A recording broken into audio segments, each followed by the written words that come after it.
to an extent, the problem here is that within Committee of Nations globally, the legislators don't seem to be in the good books of citizens of many countries, including Nigeria. The accusation always, or the focus always is on our salaries and our allowances. Nobody cares about any other thing. Nobody talks so good of the laws we pass, the motions we pass. But we know that an ordinary motion have saved this country from collapse. Following the demise of our late president, Sheikh Musa Yar'Adua, a vacuum was created because he did not transmit power to the vice president. And therefore, we were in a state of lacuna. The country would have come to a standstill because there was no president. And an ordinary motion following the doctrine of necessity brought a new president in the person of the vice president who took over power. So the executives deal with selective bills and motions. If the motion you are bringing is not going to help them in any way, they will not respect it, except that which will help them, or except that which will increase their power in office. So I want to say that the non-acceptance or implementation of what is coming from the legislature to the executive seems to be an order of the day for the government, and especially a government that does not obey the rule of law.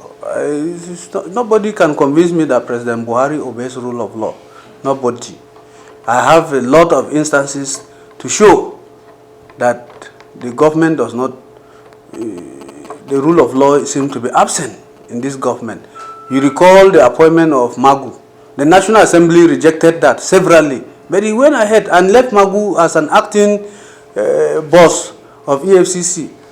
And some people have concluded sarcastically that perhaps the president wanted Magu to loot money for him in the next election. Otherwise, Magu is in court today, is facing trial. How much did he loot? But let me just tell you, this government proud itself of fighting corruption. I'm talking as an opposition now. They have tried to bring all manners of laws to make sure that they silence us. They brought this issue of hate speech. And some of us have argued it. At what level do you say a statement is a hate speech? Who ascertains or who determines a statement as a hate speech? And after all, who is the founder of hate speech in Nigeria? You recall the president's speech during his campaign before he was in the office. Was that not hate speech? But we condone it. But the truth is that as a leader, you are not supposed to say something that will raise emotions of people and lead people into violent actions or begin to kill themselves or begin to do unwanted protests. But people should not be silent for any reason. People must talk. Poverty is there, banditry is there, Boko Haram is there. I think Nigerians have enough problems. And if you bring, you're bringing another situation that I should not talk, people will die in silence because talking itself is a therapy. Let me just tell you the truth. Following the demise of all these people that were killed, including one of them, the crown prince is my relation, and you are telling me not to talk now. The tension in me can make me have heart attack. But if talking itself is a therapy, you know, to alleviate any tension you have in your side. So these people, they have brought all manners of things to make sure they shut down the mouth of Nigerians. But even the Kama law is an attempt to control the mosques and the churches, because it is these men of God that are now firing, and the government feels there's need for us to control their resources. When we control the resources of the churches and the mosques, you have reduced their rate of, so after all, if we know your accounts, we can frozen your accounts using government fiat. So the issue, whether there's a synergy or an attempt to obey what comes from the legislature to the executive, I would say that one is zero. And I cannot tell exactly what they intend to get, but I know that at the end of this government, you will know that we have one of the most corrupt government in Nigeria. I pray that we will take power in 2023. Another party, and which the party that I belong, PDP, will win. And when we win, the conquer worms will be open. You will see. Because even with the government sitting, look at the money that has been allegedly go into pockets of individuals. School feeding program during COVID-19. You said you have seen billions to feed schools. I don't know. The schools were closed. I don't know whether they were following the school pupils to their homes to give them the food. But I have pupils that are in public school. I've never seen any government official coming to give an item of bread in my house. So where did that money run to? It is left for you to investigate, because you as journalists, you either compromise and let us all go and collapse, or you do the needful too. You should be investigating where did the billions went to the school feeding program. Where is the money? It has been discovered that the money is in a private bank account. The job of the legislature is threefold: lawmaking, oversight, and representation. I've been going on oversight. I have represented my people. What I did today on the floor is representing them, because they did not come there to talk by themselves. So I represented them today, and I believe I spoke their mind on the floor.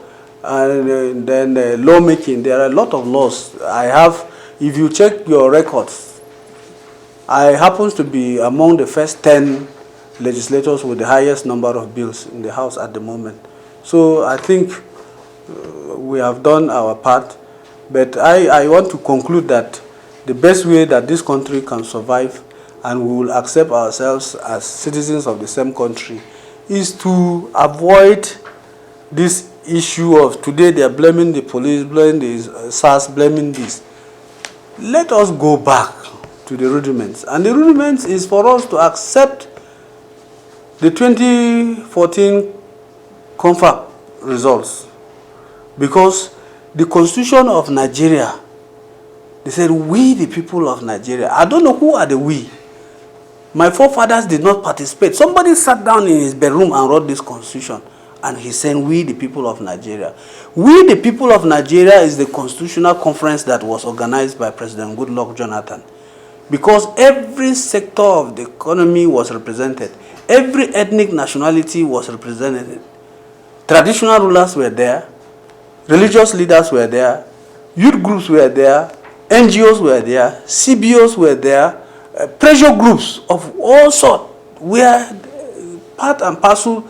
Even the government itself was part and parcel of the formulation of that constitutional conference. But that thing has been thrown. And that would have been the basis for which this country will survive. The agitation by MASOP, the agitation by the Odua People Congress, they are genuine agitations. You cannot force me to live together with you. No, you cannot. And me, I've seen that what these people, I'm from the north central Nigeria, I'm from Middle Belt. And I agree to their agitations, because you cannot force me to stay with you. So if you want me to stay along with you, let's come to a mutual understanding. Then we will live peacefully as a country. But a situation whereby you dominate me and you expect me not to talk, coming to talk of fair play in governance, Mr. President has not demonstrated that. He even said it in his maiden speech.